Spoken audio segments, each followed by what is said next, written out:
நண்பர்கள் மற்றும் உறவினர்களுடன் தொடர்பில் இருக்க தாம் விரும்பியதை மற்றவர்களுக்கு தெரியப்படுத்த விட்டு பிரிந்த உறவுகள் ஒன்று சேர என ஏராளமான விடயங்களுக்கு ஃபேஸ்புக் முக்கிய காரணியாக அமைந்திருக்கிறது.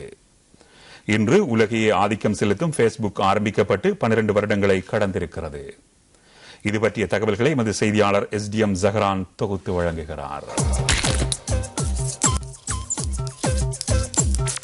ஃபேஸ்புக் எனும் முகப்புத்தகம் 2004ஆம் ஆண்டு பிப்ரவரி 4ஆம் தேதி ஆரம்பிக்கப்பட்ட ஒரு இணையவழி சமூக வலையமைப்பாகும்.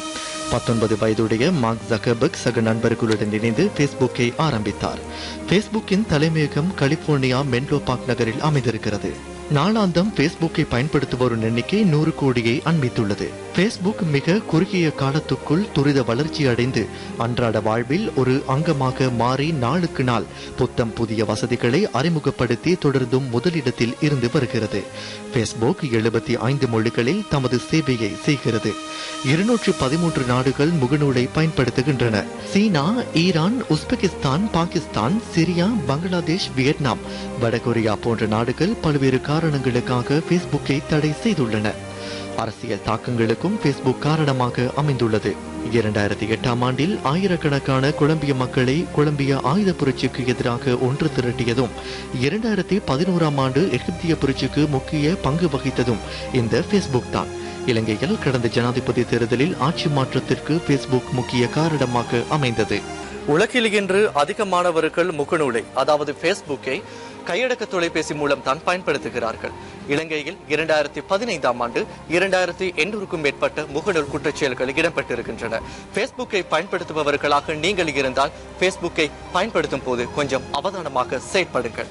இலங்கையில் 2008ஆம் ஆண்டு 49 இணைய குற்றச்செயல்கள் இடம்பெற்றுள்ளன. 2014ஆம் ஆண்டில் ஃபேஸ்புக் மூலம் ஏற்பட்ட குற்றச்செயல்கள் 2250ஆக இருந்தது. 2015ஆம் ஆண்டில் 2850ஆக அதிகரித்துள்ளதாக ஸ்ரீலங்கா கரடி அவசர தயார் குழு தெரிவித்துள்ளது. எல்லாரும் ஃபேஸ்புக் யூஸ் பண்றோம். நீங்க போடுற விஷயங்கள், நீங்க ஷேர் பண்ற விஷயங்களை கவனமா ஷேர் பண்ணணும். ஏன்னா உங்களோட படங்கள், நீங்க போடுற படங்கள், உங்களோட இன்ஃபர்மேஷன் எதுனாலையும் நீங்க ஷேர் பண்ணும்போது உங்களோட ஃப்ரெண்ட்ஸ் அவங்களுக்கு விளங்குற மாதிரி தான் நீங்க போடணும். ஏன்னா அந்த மாதிரி விஷயங்கள் நீங்க பப்ளிக்கா போட்டீங்கன்னா அதை யாராவது காப்பி பண்ணி இல்லாட்டி அதை சேவ் பண்ணி இன்னொரு ஃபேக் ப்ரொஃபைல், அதை போலித்தனமான இன்னொரு ஃபேஸ்புக் ப்ரொஃபைலை கிரியேட் பண்ணலாம். இந்த மாதிரி பல பிரச்சனைகள் உருவாக்கலாம். உங்களோட அக்கௌண்ட்ஸ் வந்து சில நேரம் ஹேக் பண்ணலாம். உங்களோட பர்சனல் இன்ஃபர்மேஷனை, பாஸ்வேர்டை யூஸ் பண்ணக்கூடாது. ஃபேஸ்புக் மற்றும் இணையவழி ஊடாக குற்றச்செயல்கள் இடம்பெறுமாயின் அவற்றை தமக்கு அறிவிக்குமாறு ஸ்ரீலங்கா கணனி அவசர தயார் குழு கோரிக்கை விடுக்கிறது. தெரியாம யாரும் உங்களுக்கு மெசேஜ் பண்ணனா இல்லாட்டி ஒரு லிங்க்ஸ் எதுவும் ஃபேஸ்புக்ல அனுப்பினா அந்த மாதிரி விடயங்களை கிளிக் பண்றதை தவிர்த்து கொள்ளுங்க.